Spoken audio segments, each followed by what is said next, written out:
right about now, the one and only Kenya What up, Joe? Barris. What up, Joe? Hey, yo, Kenya, man, what's up, man? I'm black as fuck, Kenya. Yo, yeah. Hey, yo, Kenya, boy, I tell you, to say I love you is an understatement. Oh, thanks, dog. I'm a huge fan of your work, and most of all, if I did my own show like Black as Fuck, it would be the same show. It's just no, I'm trying to tell you because I've seen the shit you dip fresh, the whole family fly. You got the fly crib. You talking that shit. I'm like, yo, bro, it was so refreshing. I was looking at it like you the Black Larry David. Oh, thanks, man. That's a huge. I fuck with Larry Davis. So that's a huge compliment. Yeah, man. Where you grow up at? I grew up between Pacoima and Inglewood. I started most of the time in Inglewood. Then I moved. I live in the valley now. My kids are valley kids. God, ain't nothing wrong with that. Let me tell you something. Shout out to Inglewood. So if I'm from any hood in LA, I'm from Inglewood. That's right. So Mac 10, That's right. my brother, OG Muggs, that's my people over there. So that's right. I always say if I was from LA, I'm from Inglewood. That's right. Issa Rae. The chicken hawk, you know what I'm saying? You know that boy, Mac 10, the chicken hawk, boy. That's right. Listen, I got some real shit to talk to you about because I called you the wokest warrior, and according to your show, like everything, you see everything. When you went to school, did you go to school? You learned white American history. When did you learn Black history or African culture? I went to a crazy elementary school. My mom and my brothers was in the streets, kind of just being, knuckleheads and doing what they were doing. Even like went to college, they kind of went, in trouble. My mom put me in private school. I went to the school called International Children's School. And actually Tyra went there with me. Me and Tyra Banks that's why we have known each other since we were little kids. But and that's how I got Tyra. So Tyra was poor at one point. Tyra Banks. Yeah, Tyra's from Inglewood. She was actually from the hood. I never put that two and two together. Ever since I've seen her, she was like the biggest model. And she got rich in high school, but she's from Inglewood. She's a normal kid. But Bill Cosby, I know you can't say that now, but Bill Cosby like put a lot of money into the school, but it was a Black private school, and it was like we did every year. We had like oratorical contests, and you had to like do the Martin Luther King or the Malcolm X or since we were kids, it was about being really proud of who we are. And that school instilled a lot in me. And I think it changed from that point on. That's why I wanted to go to Black college. I remember when Different World came out, I wanted to go, you know what I'm saying? Like when Spike Lee did School Days, like I always wanted to be around my folk and know about my folks. And I was always proud of being who we are. So who are some Black leaders that you think we could trust, who ain't sell us out? In the hood, there's always an undertone when you see the Black preacher in the hood, and then he got a Bentley and he lives in a mansion a mile long. Or it's correct. I just was saying now the same thing. Who do you trust? Like who? I just had this conversation. I was talking to Ben Crump this weekend, and I was literally like, who are our leaders? Like growing up, we had people. You know what I'm saying? Even though it wasn't a lot of them, you had people. But then our parents actually had people. You know what I'm saying? You know what I'm saying? They had the Malcolms and the Martins and the Meggarts, and you know what I'm saying? Like, they had people who were, about them. I feel like I really fuck with Sean King. I really do. I feel Sean like King right now. Sean King, activist on Instagram and everything. I do. He's been a guest of the show. I fuck with Sean King. I really fuck with Sean. I feel like he seems to put his money where his mouth is. I really fuck with, I really fuck with Ben Crump. I don't think that he would call himself a leader. I think he's a civil rights attorney, and what I'm saying. But he puts his money where his mouth is. All those cases are pro bono. You know what I'm saying? He can make a lot more money doing other things, but he's Trayvon Martin, Mike Brown. Now he's you know, Ahmad, he's been every case that you hear, he's at the center of it.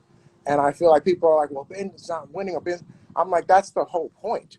You know what I'm saying? Is the idea that that's the system is rigged against us. But it's a crazy thing. I don't know you're one of our leaders. You know what I'm saying? I feel like I really wish that the notion, I think Jay, you know what I'm saying, in some aspects, you know, at times, I don't know if that's something that he would lean into or want to be caught there, but I feel like, you know, the idea of the way that you sort of live your life and where you've come from and what you know, moving in a more positive direction, trying to get other people to move in a more positive direction, be financially literate, you know, get out the streets, you know what I'm saying, but not about the streets, but be out the streets, you know what I'm saying? If a person,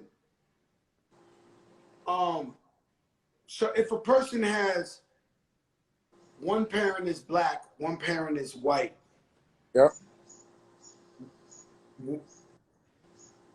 are they considered completely black? I mean, growing up, we did growing up, that was a black person, you know what I'm saying? I mean, I think now biraciality is a real thing, and I think if I was mixed, I probably would want to, you know, make sure I gave honor to my white parent. If my mom was white, I would want to honor my mom for sure. I wouldn't want to, you know, take that out. But the way the world perceives you, the way I grew up, I know the way my wife grew up. My wife is super light, you know what I'm saying? You know, my kid's mom definitely considers herself and has always been considered black, you know what I'm saying? And she's, you know, as light as any white person I know. But, you know, it's the way the way the world sees you.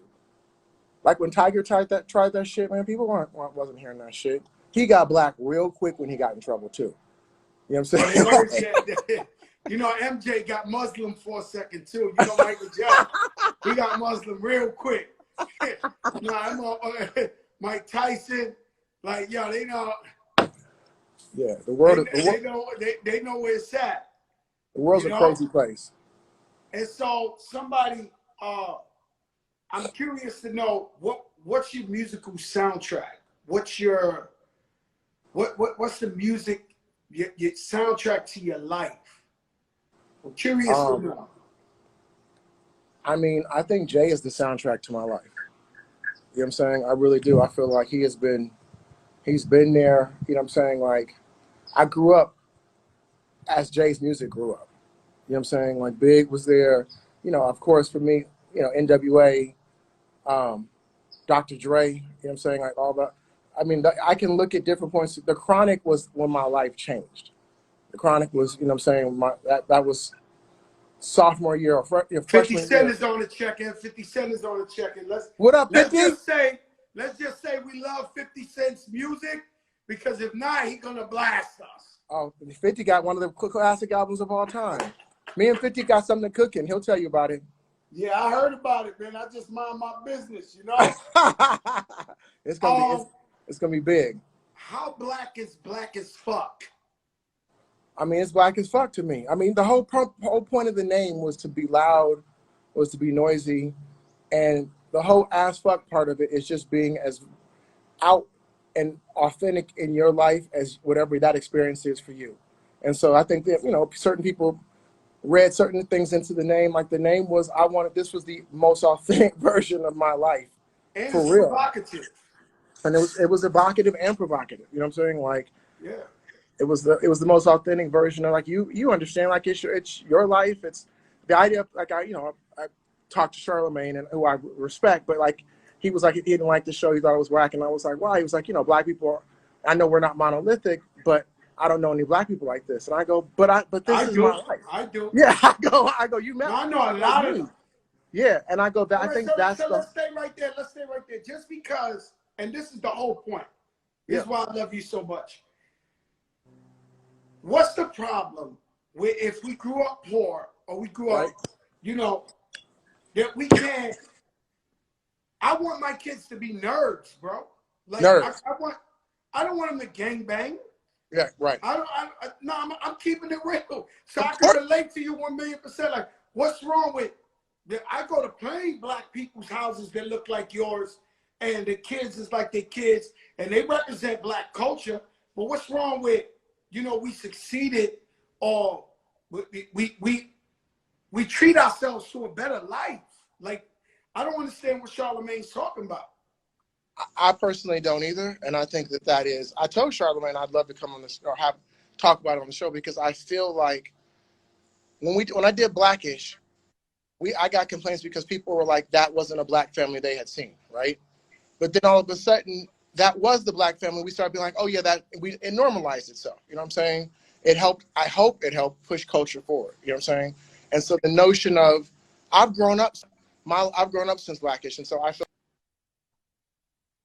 like my life I've gotten blessings and some things have changed. And so I want my art, just like that's one of the reasons I fuck with your music, I fuck with Jay's music. Your art changes as you change. You know what I'm saying?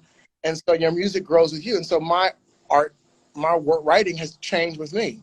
And this is an example, I think, why can't you show this as a black family? Why can't we give this lane of what we can do? You know what I'm saying? Why does that have to like take us out of black culture?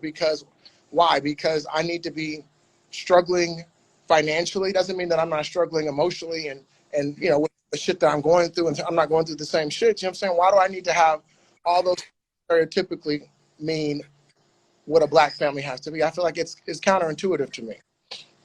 Let's get serious, right? So you saw what happened in Georgia with Aubrey. Yeah. The young brother out there, just for jogging, he got murdered in the middle of the street. You couldn't shoot a dog like that and not go to jail. Oh, you could? No. You could. I mean, it's murder. Yeah. Like it's full-blooded murder. Yeah. 2020. Yeah. So like I like the guy's jogging and they kill him. Like they chase him down and kill him for jogging. That was a straight murder. Shoot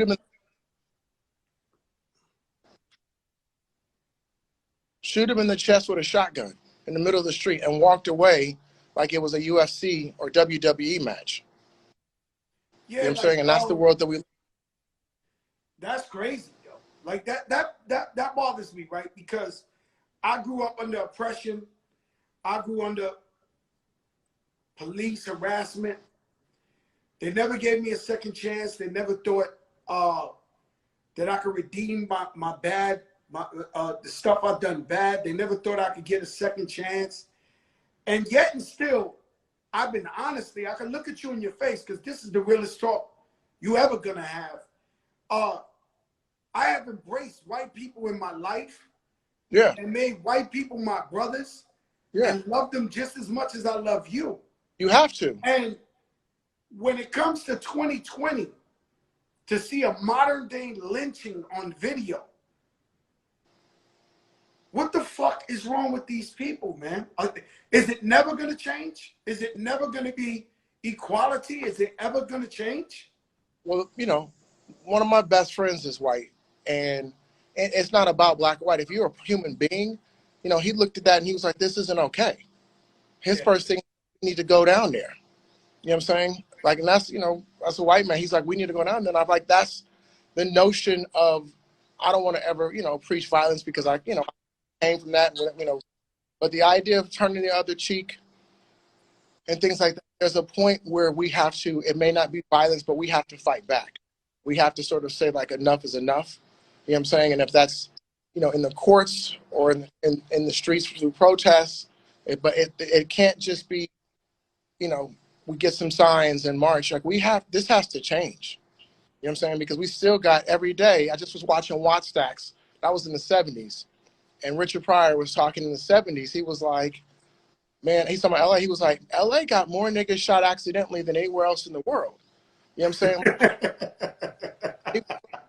You know, like, and that was them in the 70s talking about it. Like, we have been, since we got, you know, I personally think Jim Crow was worse than slavery, because coming out of slavery, the effects that Jim Crow had on us were, you know, you can't just have a nigga in chains and fucking loincloths and then the next day be like, all right, nigga, slavery's over, go have a, and then act like it's gonna be all good. And the same motherfucker that was enslaving you, you still living on their property, but now they're paying you a little bit of change to do the same shit you were doing in slavery. You know what I'm saying? Like, but what's changed? And we still don't look at the white man. We still, you know, that wasn't that long ago. So all of a sudden, now we have to pretend the police really have our back, pretend that, that our life really matters when we can get gunned down in the middle of the street.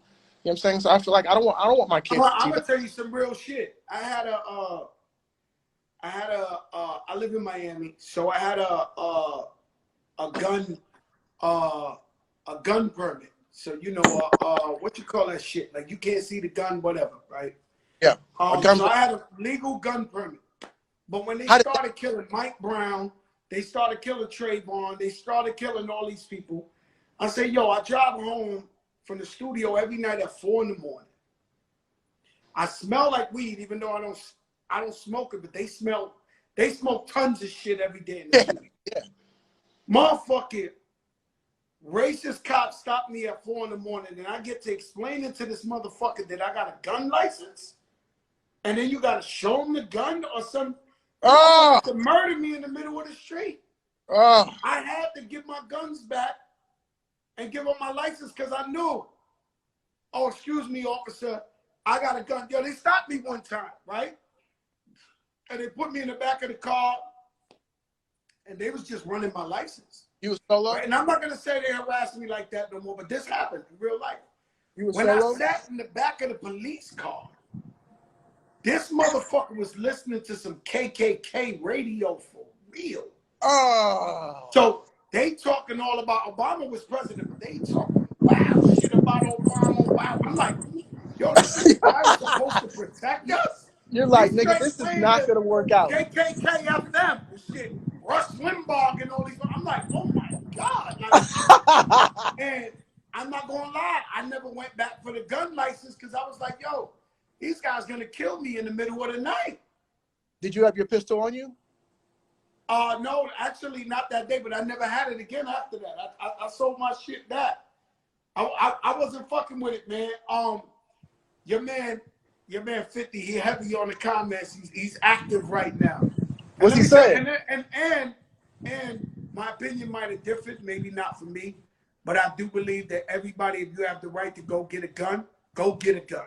Go get a couple guns. That'll change if every black person who can legally own a gun, and I'm not even saying a pro-gun, gets it, all of a sudden they'll stop letting us get guns. And that will change gun laws because they can't. I think everybody should go get guns. If you can legally, not illegally. That's how you change go get guns. Because there's something these white people know about walking into the courthouse with machine guns. Yeah. With AR-15. Yeah. And they good. Like, they know some shit we don't know. Yo, you know why it's not legal to carry a gun in California, the Wild Wild West? Why this isn't an open carry state? Because the fucking Panthers understood the law and was walking around with shotguns and pistols because that was their right. And white motherfuckers was like, no way. You know what I'm saying? And took away our gun laws in California. The moment you want to change gun laws, every white American should get black Americans. Every white American who wants to change gun laws should get black people to buy guns. And then those gun laws will get changed the way they want them to get changed. And you know what's crazy, 50? I like 50. 50, you're active, baby. Have you ever felt like, as a black person, you can't respond the way a black person should respond? Yeah. Yeah. Like, you know what? Remember when Obama was running for president against Romney, and he was having that debate? And you know Obama's a smooth motherfucker. Like, he could have ate Romney alive. And Romney was trying to, like, talk slick and shit, and you kind of just saw he knew I can't be that black man. I can't go there. You know what I'm saying? Because at the moment I go there, I don't get the same path. Do you believe the second term he should have went there a little bit more? Just a little bit. He's out of there. Do you think he should have went there? I think this, and I've got a little bit to been around the Obamas a little bit, and I really do feel like I really. Yeah, you know what? This is like the third time I talk to you, and you talk about being around the Obamas like it's like some regular shit. Like, no, it's not. How well do you know the Obamas, man? Not some regular shit. No, I don't know them at all. I mean, I know them just in passing and talking, and they're fans of the show, and I've got to get my family at the White House, been a couple of times. I don't know them. You know what I'm saying? But I have had conversations with them, and they are very real, normal. You know, it's you got me to watch Michelle's documentary. After I talked to you, I went and watched it, and it's crazy because she put something in a way that I didn't expect. She said, "You don't understand it. You have this normal family, then you have an election, and they were sitting there, and then they were like, then you win." And from that moment, you never have a chance. You can never go back. She's like, we'll never be normal again. And I was like, oh shit. It was a really interesting thing. Like the moment they walked out, their life changed forever. You know what I'm saying? Like they could never be normal. They could never go anywhere without guards. Like, and it just was interesting. But I say all this to say, I really fuck with the Obamas. I really fuck with Barack. I feel like it's an impossible job. I don't agree with everything that he did. Of course not, you know what I'm saying? But I do feel like he's a real dude. And I think the second term, like I definitely feel like, I think Black Americans in particular, like, why didn't he go for it? I feel like, yeah, I wish there had been some things that he had done differently. And there's no version of anybody. Or the one thing, because I stood out there on them long lines in Florida, 90 degrees for 5 hours. I told every Spanish dude I know, everybody in the world, vote for Obama. I love the Obamas. I worship the Obamas. I love that they made Obamacare for people who have pre-existing conditions. I love everything about the Obamas. The one thing I'm always puzzled about, and I'm gonna have to ask him when I get the privilege to meet Mr. Obama, is him Barack, being from Chicago. Huh? okay. I said, Barack, Him, come on the show. I'm putting it out there now. Barack, Come on, come on Joe the Bro. show. Yeah, Him seriously. being from Chicago, and so much crime in Chicago, I did not understand why Obama didn't put like the National Guard in every corner and just stop that shit. Is there some things in America you just can't stop no matter what? Well, I think, I had some conversations and just in general talking about like, some of that stuff, type of stuff. And I think there's a process that I think that Obama was denied because every day he was the president, there was not one day that he got to be the president. Every day he was the president, he was the Black president. There was not one day that he got. So everything he did, every advancement he tried to make, everything was like, we can't let him get his shit really off because we can't let the Black president get his shit really off. And so I think that was probably if you were to, I don't know this, but if you were to ask Michelle, I think Michelle would be an amazing president or vice president. I think everybody in the world she's the one person who I think could help Biden really take down, you know what I'm saying? I think she's the vice president. She's the president. You know what I'm saying? She can help Biden she's the president, but I think now that you're saying it, I'm telling you, I've been saying it underneath my breath. I would love if she's our vice president. I think we need her. I think we got set up with the documentary. I think we getting spun. I think when he announces who might be his vice president, because he said it's a female, it might be Michelle Obama. I would love that. Nothing more. I think it's good. Anyway, I would love nothing more. I'm not going to say, I think it's going to be someone else who's also a really qualified candidate, but I feel like it could be Stacey Abrams. It could be Stacey Abrams. I like Stacey a lot. I would love to see Stacey. But Michelle Obama, that shit is over. Flatline. It's done. With Michelle, we beat Trump. I worry about, you know what I'm saying? And I think it's maybe good that I worry because maybe that'll make people show up, and especially now we're in this pandemic. I think I'm worried about how the voting's happening. But I feel like even though Trump is a fucking clown and keeps fucking up, the way people in this country felt watching Obama with that pimp and his cute wife and cute kids walk across that lawn and they were like there was no way they were gonna let Hillary Clinton or another Black person. They were like, we had our fill of niggas for 8 years, and this was to me, Trump was like cicadas. You know what cicadas are? Those little bugs. No. Cicadas are these bugs that come out like once every 7 years, right? And Trump supporters, to me, they had to shut up the whole time Barack was in office. You know what I'm saying? They were fucking pissed. And people were like, we're post-racial society. They were saying shit like that, right? And the moment they got a chance, they put the most racist, KKK-backed arrogant, ignorant white motherfucker possible in the office to say this is how angry we were. They went as far. I would fucking take George Bush 7 out of 7 days over fucking Trump. And that's, you know what I'm saying? Like, they were like, let's go as far as we can. You know what I'm saying? To fucking... You know, Bush, at least he'll dance an African dance or something. You know, Bush will try some shit. Yeah. He got a front, like, you know, this I know guy. people who said Bush was cool. Like, if you hung out with him, you would fuck with him. You know, I watched Black as Fuck, and I seen you when y'all went on vacation. You seen some African couple, and you didn't say what's up. You said they look at us like we the ones that got caught. I was making a joke, but I mean, you know, I don't think it's people know. You know, Africans don't really. I remember I saw Sugar Hill, one of my movies, and they were like akata. They were calling, you know, the African Nigerian dudes were calling us akata, and I was like, what's that? And that's like cotton picker. Like, I think it's a known thing, and I think that's interesting that there is a known sort of like Africans don't really necessarily. And I'm saying that in a broad way. Of course, that's not every, but there's a known thing like they kind of don't fuck with African Americans. You know what I'm saying? And maybe they are better. Maybe we are the ones that got caught. But I do think I love those kind of little jokes because I feel like everybody knows there's some truth to it. And it's not, you know, saying that that's just the general rule, but there's some truth to it. You know what I'm saying? That's like they say Puerto Ricans don't like Dominicans, Dominicans don't like Puerto Ricans. But it's some truth to it. But believe it or not, I've been to Africa enough.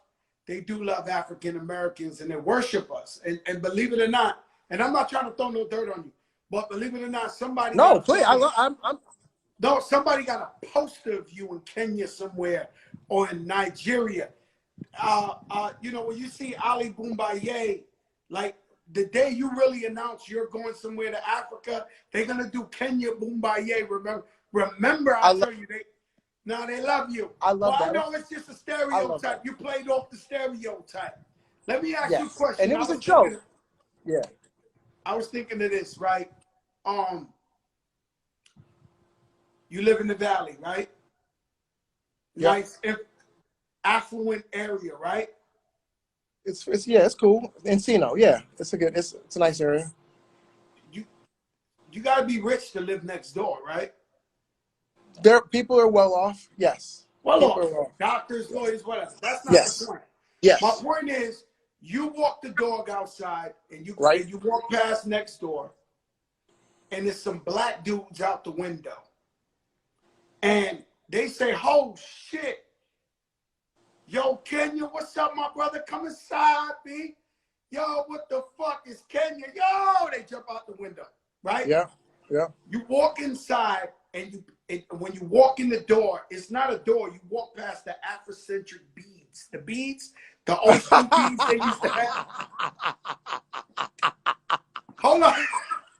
You walk past the Afrocentric beads. It's dark as hell in there. And the only thing you see on the wall is like zodiac posters like Aries, Leo, you know, the neon green shit. The felt shit. You keep walking. As you walking, there's 3 or 4 girls walking through. They're not dressed, so, you know. And you get to the back room, and it's like 3 or 4 of them cock diesel. No furniture. All they got is a weight set there. And they're like, yo, Kenya, we fuck with you. Black as fuck. So you all right, yo, y'all the neighbors, all right. You walk out that house, you go back home to your wife. Do you tell her, baby, we got some real brothers living next door? Or you tell her, we moving the fuck out of here right now? I'm going to be honest with you. If I walked in and that was what some niggas' house looked like near me, I would be like, yo, what the fuck are you doing with your house? Like, I'm just the person I am. Like, what are you doing? Is this a bit? Like, would you tell your wife, yo, we got to get the fuck out of here, or we have some great neighbors? Are they great people? They could be. I think it would depend on what kind of people they are. You know, like, look, I grew up in the hood. Like, I love living around. That's not what I'm saying, yo, Kenya. That's not what I'm saying. If it's too, you walk out in the Cino, and they out the window might be looking gangbanger. Who knows? They got it. You walk in there, the shit. Do you tell your wife, yo, this is incredible. We got some black brothers next door. Or do you say, we getting the fuck out of here? Okay, so here's what happens. I walk in and I'm like, yo, this is incredible, right? But then after about 3 or 4 times, I'm like, yo, it starts wearing on me. After I fucking, you know what I'm saying, niggas start acting like too much, like it starts wearing on me. So I'm keeping it completely real. I want to live around my folks, but I still, like you said, I don't want my kids gang banging. I don't want, you know what I'm saying? Like I want to There goes the neighborhood.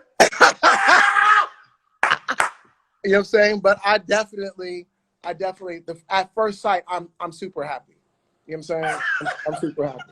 You know what I'm saying? I definitely feel like it's crazy because you know who lives here? Tristan Thompson. It's, you know what I'm saying? Ice Cube. Ice Cube, rich like, motherfuckers, man. No, but it's a gang of niggas in this. Yo, I'm not jamming you up, man. I'm saying, listen, Kenya.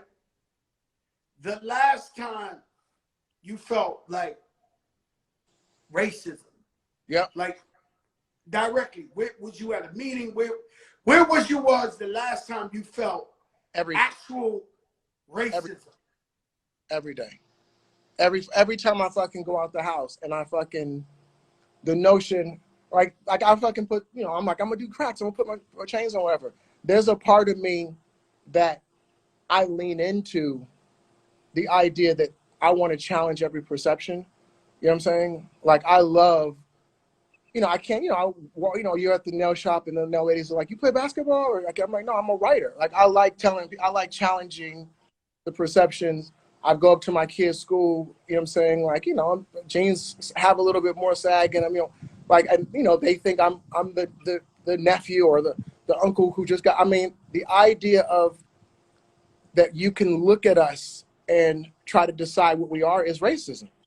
You know what I'm saying? We don't look at white people and say, this is what we think that, you know what I'm saying? They're just white. But when with us, in this neighborhood, people look and try to say what you are. And I think that right there is an example of just the racism all of us, you know, receive every single day. So every single day, I think we get it.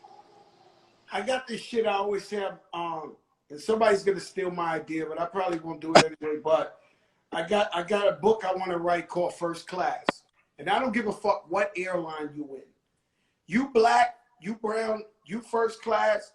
It's like first class is like people who can't afford privates, right? Yeah. Like, but they rather not pay for the private. Some of them can actually afford it, but they just go first class. So yep. all these people think they're the king of their world, and they got their little poodles and shit. They throw their shit up there. They wondering why the black and Spanish guy is up there. Yep. And I don't know you, but it always seems to me like if I'm in the front, if I'm in A1, they always start to ask, what does people want to eat from the back to the front? No, I swear to God, no.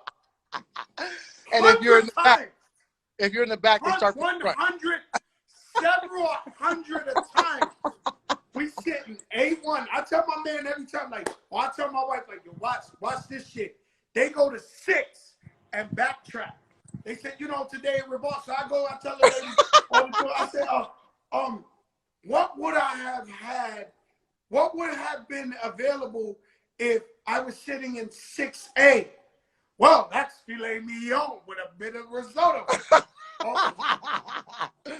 What's available now? Well, we have a cheese plate. Burgers. They do this shit to me 9 times out of 10. Every first you should do. flight. Yo, that's your. If you do Fat Joe first class and just talk about your life and the idea that that's what. How many times have you been in first class and been asked what you do? You know what I'm saying? By some white person. You know what I'm saying? We never asked them that. We would never think, you know what I'm saying? I want to know what the fuck they do. I live in a gated community. Yeah. I know how much it costs here, but they know that's the rapper. They point at my shit like, yo, that's the rapper. I want to know what the fuck who they scamming. Like, right. Who the fuck they scam? How you get here? Because I've been writing rhymes for 25 years. I want to know what the fuck y'all doing. It's the best Chris Rock. Chris Rock's joke, that's one of the best jokes of all time. When he was like, I live in the gated community. He was like, talking about living in New Jersey. He was like, it's me, Mary J. Blige. I think it was, I don't know, fucking Jay-Z or Mike Tyson. He was like, Mike Tyson's the best boxer. Mary J. Blige fucking might be the best, you know, R&B singer of all time. I'm a decent comedian. He's like, you know what my neighbor does? He's a dentist. He didn't invent the feeling. You know what I'm saying? It was like the idea of us to get in, to break into this, we have to, you're Fat Joe. You know what I'm saying? You know how many number ones and, you know what I'm saying, to get into like the idea of what we have to do to break through, people have no fucking clue. You know what I'm saying? We have a clue, but people on the outside don't understand. It just doesn't, it does not happen without something phenomenal. Incredible, phenomenal. And phenomenal. For every million we made, we should have made 10. Yeah. Or 20. Yeah. No. Yeah. Yeah, that's a fact. That's a fact. No, it's a fact. That's a fact. So when you feel like it's a needle in a haystack, you're right. So when you feel like, wow, like you should feel like, wow, like what the fuck are we doing here? Yeah. Because there was no chance this is not an even playing field, brother, at all. Yo, no I saw it in the world. And it's why we get down when we get down. It takes us.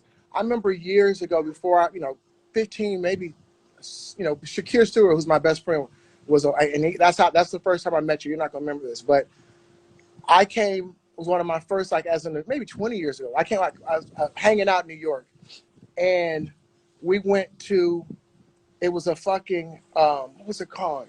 Was it Joe's? No, it wasn't. It was like a diner, kind of like in the Bronx. Jimmy's. Jimmy's Bronx Cafe. You was there in the corner. It was Terror Squad days. You was, and I'm like, it was Terror Squad day every day. So I was like, we don't have Puerto Ricans like that out here. You know what I'm saying? And Mexican culture is a completely different culture. Rest in peace, Shakir. Rest in peace. I said rest in peace, Shakir. Rest in peace, Shake, for sure. It's crazy. So you walk in and Fat Joe's in the corner. It was, and so Shake knew you, and he knew one of your boys, and it was the first time I had seen, you were Joe, when you was on, and but you was hanging out, and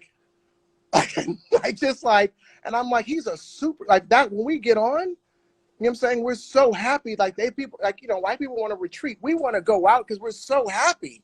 You know what I'm saying? That we got, and then as you get older, you're like, now I know I got to retreat because I want to keep living this life. And you know what I'm saying? But the idea of how you got down and how you got down and your crew and your boys and how much love you showed me. You didn't know me. We started drinking. You know what I'm saying? I didn't pay for shit. You know what I'm saying? And it felt like home. It felt like being in the hood. But you know what I'm saying? And it wasn't, but I felt protected. You know what I'm saying? That's why I was like, that was a moment I was like, I never had met you before, but I was like, you fucked with me because you and your people fucked with Shake. And it was like the love that you gave and the love that was in that corner. You know what I'm saying? That's the beautiful thing about the hood. Is you don't, just who we are. You don't feel the danger in the hood. You know it's there. You know what I'm saying? But you don't feel it like that. I'll tell you a story, man. My mother for a long time refused to move out the projects, even though I was a millionaire. And her and my father refused to move out the project. And, we grew up there my whole life. My mother damn near was born in the same project building that I was born in. And so whenever I would pop up on my mother, the door would always, and Fat Joe's Fat Joe, Big Pun Fat Joe, the door would be open. It was never closed. And 9 out of 10 times I walk in the kitchen and some crackhead nigga making a sandwich in the kitchen. And I'm like, yo, Mom, that's what right. the fuck? And she's like, that's little June Joey. He that's ain't right. got nothing. I be like, yo, I look at him like, motherfucker, you better get the fuck, I'm gonna bust your fucking head open. Get the fuck out my mouth. But, no, I'm telling you. And it's I'm like, but that's what I was taught off of. You know what I mean? My mother, she would feed everybody. She would show love to everybody, even though we didn't have much. You know what I'm saying? And that's where I learned how to treat people like that. I always tell the stories of when I used to have kids would come over my house, over the house to eat, and you'd be like, "Why are you coming over again?" You know what I'm saying? And my, literally, my mom would be like, "Be not, whatever," and I'd be like, "I'm pissed. Like, why the fuck they coming over, whatever?" And I never understood. And then there's that moment where our lights are off or some shit like that, and we went over their house to eat. We're gonna go eat dinner, and I realized, oh shit, we don't have food, and they didn't have food, and my, what I'm saying, and it was this mutual respect. That's the thing, and like we was looking out for each other, and it hit me all those times I was complaining and fucking talking about, why, that's the nature of the hood. Everybody, you look out for each other, and I feel like it's those types of things stick with me in a way that I never will forget. Now that's a fact, my brother. I got 2 questions for you, and you Yep. can go, right? Yep. Who's on, if there was a Black Rock Mount Rushmore of directors Yep. and writers, who's your 4? Spike Lee, Antoine Fuqua, John Singleton, Ryan Coogler. Those are my 4 directors.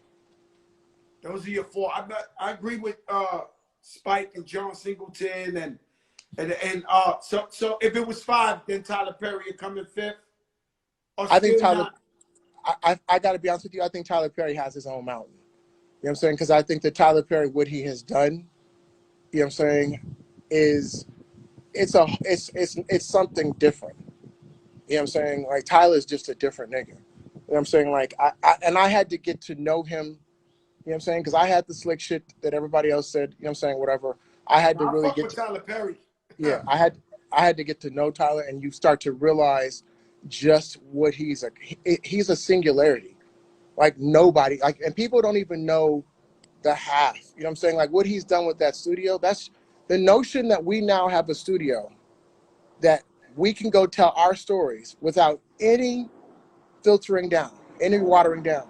That changes the future because that takes little black girls and little black boys' imagination, and it means that their imagination and how they see themselves does not have to be in any way, shape, or form asked permission by.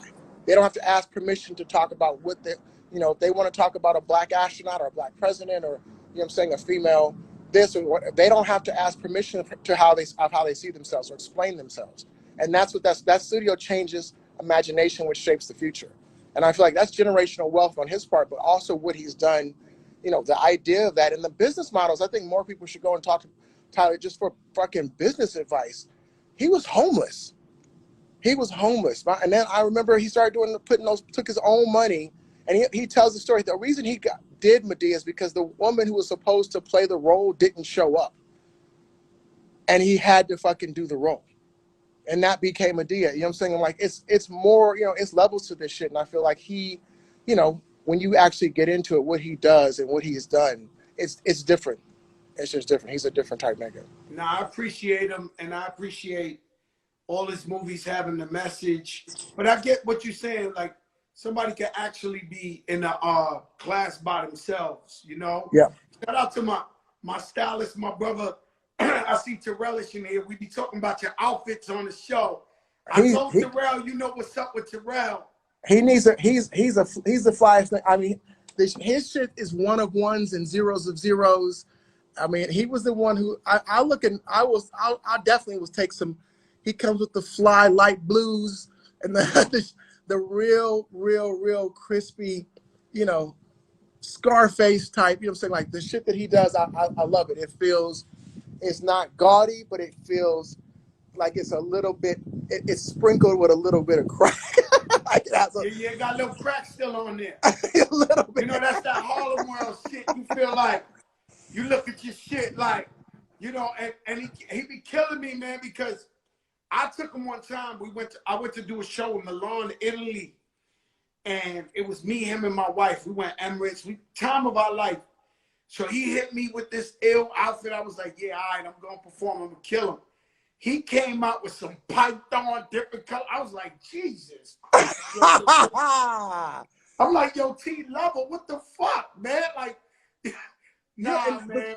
The crazy thing is, tell him I would love to holler at him. I know, because you know you're a big nigga and you got smaller, but like he always kept you fly in a way where it wasn't like it looked right. You know what I'm saying?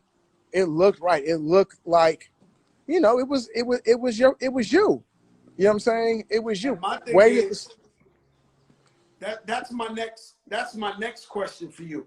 So say God forbid you pass away, you in the casket.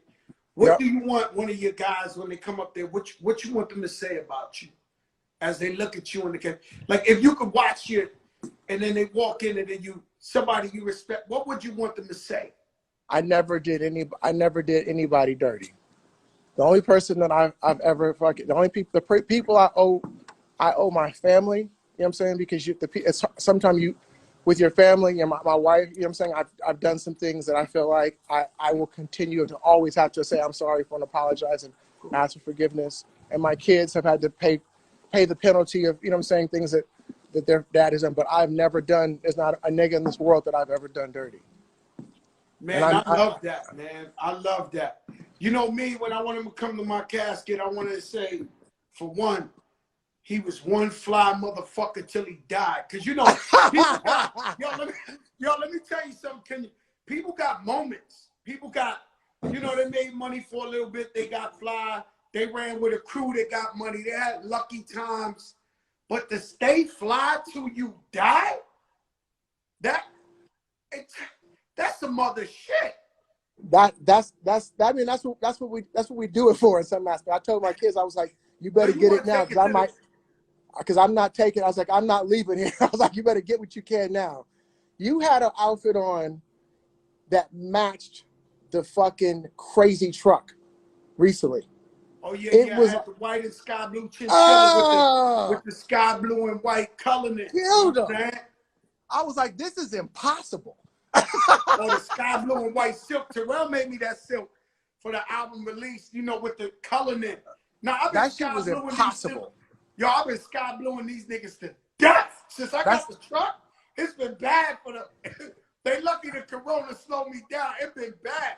It's been bad for them, like bad. Can I tell you? So my favorite shoe, I told you I was going to bring out, but it reminds me of you, and I call them my Joey Cracks, and I had to. It was one of the things when you knew you got a little bit of like something like one of my purchases that I'm like, oh, I know this is ignorant. I got the Air Force One, the Anacondas. Remember the Luxes? Yes, I do know the Anacondas. I got a collection. I just started fucking every time I can find a 13 in them, I get them because those are my Joey Cracks. So I'm renaming the Anacondas anytime somebody puts them on. Those are the Joey Cracks. If you can find that, but let me tell you something. Some basketball players size 13 where you could get them players exclusive, the Jordan players exclusives. Like not too many people. Only Mike Bibby was size 12 like me, and Chris Paul, right? Even though Chris, I love you, but he never gave me a pair of sneakers. But he's size 12. Other than that, everybody else is 13. You know, you could get some sick shit. You know what I mean? You know, I know they love you. I tell them I want them because I'm tired of paying for them. You know what I'm saying? I'm ready. Whenever you get laced with something, it's always a better shoe. You know what I'm saying? Oh, but absolutely. My brother, I love you, man. I thank you. Thank you, man. On. Yo, look at my brother Chuck D. Chuck, yo, I finally got Chuck D to come up on here. Yo, Chuck, I've been begging you to come on my show, Chuck. Too black, too strong. Yo, Chuck, you've been playing with me, man. Shout out to my brother Kenny Burns. Kenny Burns hooked us up. I asked him, please introduce me to Kenya. I really need him on the show. So shout out Kenny Burns, Eric B. and Rock. That's my man. Was on here. Eric B. the man. That's my man. Eric. But your man, I told you my man, Eric. You've been running from me. You know, Eric, you know they got a 30th, I think a 30th reunion coming up for Eric B. for the album. Or something like that. So we did the last one. It was the craziest shit I ever did. It was in I love you, Chuck. It was in Apollo, and man, you never seen no shit like this. They had Rosie Perez still dancing on stage like the Fly Girl. He was. I got to see it. I gotta come. Bro, I got. yeah, I got. LL came out. I came out. Flavor Flav, every rapper you ever thought of in the special ed, this, and I'm just sitting there like I couldn't believe how many people paid homage to Eric B. and Rakim. I never seen no shit like that. Like somebody who just, everybody just kept coming. I don't care who you name in the history of time, was just coming up in there, ripping it down. Eric said his family, but I mean, everybody. There might have been 50 different rappers, superstars, two joints. They're supposed Hold to. up, Chuck D said something. Chuck D, LB will hit you. Please, Chuck. There it is. Too black, too strong. Yo, I need Chuck. Those PE beats used to be fucking crazy. Like you had never that fucking like that. It was just like it was. They were those beats were crazy. Yeah. And what's so crazy about PE? I thought it was gangster music when I was growing up. I wasn't listening to what he was saying on the records. No, I thought it was like my Uzi Ways of time. Like I'm because I'm public enemy #1. I'm running through the club like.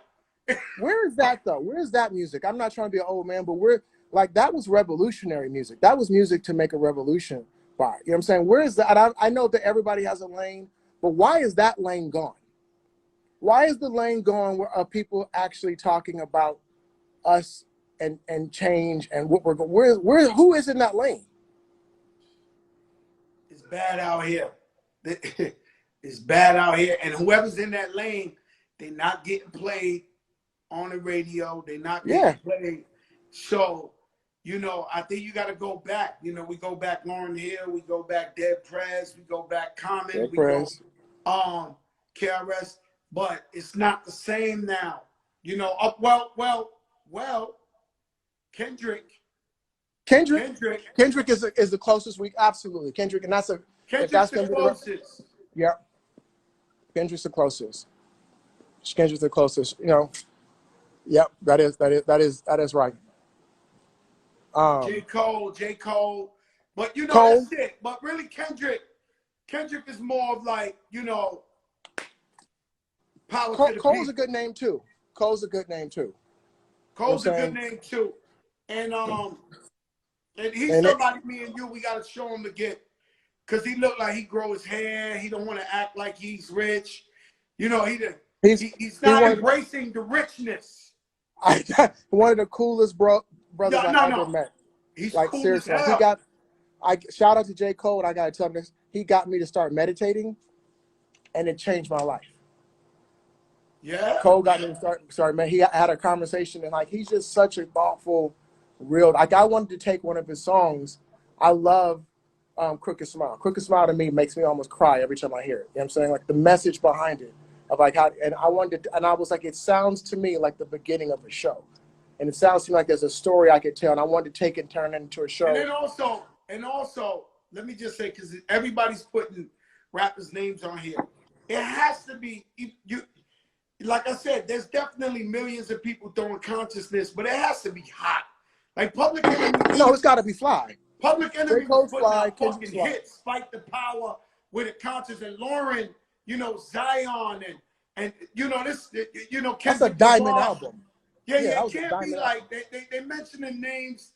Guys, I don't know these fucking music, man. It's like, you know what I mean? Like, yeah, like I heard of them, but I ain't really heard of them. Like, you know, it got to be something that really transcends. Like, just because you speak in consciousness doesn't mean like, you know, it got to be some, like, wake us up. No, PE was a way of life. PE got everybody to start wearing the African medallions. PE, you know, gave love to the fucking fruit of Islam and the nation, and the idea of being self-sufficient, and you know, like, you know, everything that they were saying was about consciousness. You know what I'm saying?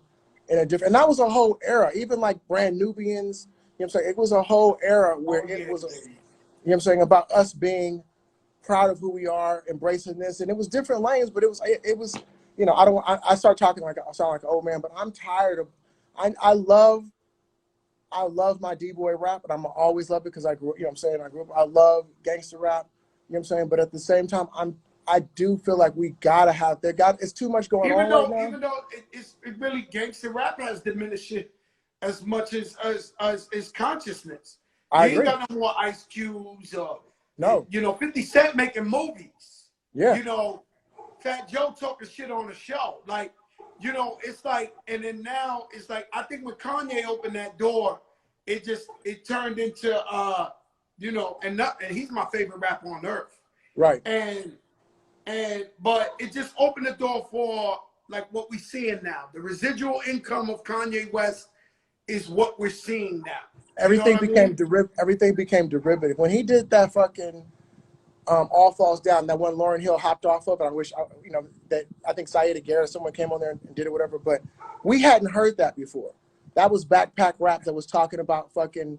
To give myself some credit, me and DJ Khaled really went to get that record cleared for him because they wasn't gonna clear it from him.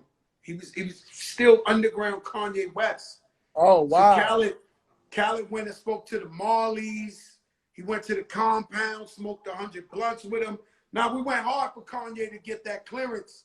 I'm gonna start. Does Khaled produce? Of course, Khaled produces. I don't know. That's me not under. Like I don't know if Khaled's a record owner. You know what I'm saying? I know him. He gets it going. But is he? I'm saying like literally if his producer name is the Beat Novocaine. He's produced songs by himself for me. Does he work with additional producers? Yes, but as we speak to the greatness of Dr. Dre worked with Scott Storch. P. Diddy worked with Derek D-Dot and everything. So it's always Khaled been a just has hits. thing. Yeah, Khaled has. Khaled has hits. And I'm like, I don't know, because I'm not in that industry. I'm like, he came from here. So I don't know who you interned for, but when Fat Joe and Big Pun was making all them hits, Khaled was sitting on the couch with us. That's right. And then when it was his time to go, right? So he was like, "Yo, Joe, I want to make albums. I want to make music." I'm like, "Yo, come on, yo, Joe." So we got him a deal, right? And he just started making hits ever since. And the thing about him is that he's always thinking bigger and bigger and bigger and bigger and bigger and bigger. Like, so Lean Back Remix. I never thought I could get Eminem. I never thought I could get Eminem on the Lean Back Remix. Khaled was like, "Yo, get the white boy, get the white boy, get the white boy." I'm like, "Yo, Khaled, I'm telling you, he ain't gonna tell you no, he fuck with you. I'm telling you. I went and got the white boy. Shout out to Paul and Eminem, but I went and got him. So, he pushes the envelope to another level. And yes, he is a producer. That's amazing. I fuck. Khaled's an example to me of a social genius. You know what I'm saying? Like stuff that starts off as a joke, they don't want you to like stuff like you're like, what the fuck? Khaled had a video and he was like with a bad one. He was like, "You loyal," and I'm like, it was a joke to me, but it became Will Smith said the same thing. He believes in it so much, and he believes in himself, and he pushes it forward that all of a sudden it becomes ubiquitous. It becomes part of culture. You know what I'm saying? He's a social genius. I was telling Questlove today. I spoke to him today, and I was telling him that the song that Big Pun is most famous for, rest in peace, was when he said that in the middle of little did we know that we riddle to little men.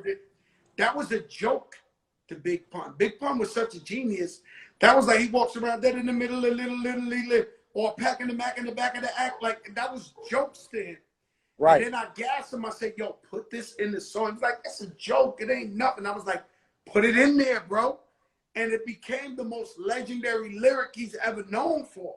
Yeah. And rest in peace, Pun. Yeah, rest in peace, Pun. Sometimes something you joke about become the biggest shit. My brother, you gotta I love you. believe Thanks it yourself. for coming on, man. Thank you, dog. I appreciate you. I appreciate you so much, Kenya. All right, dog. All right, my brother. Thank you. Peace.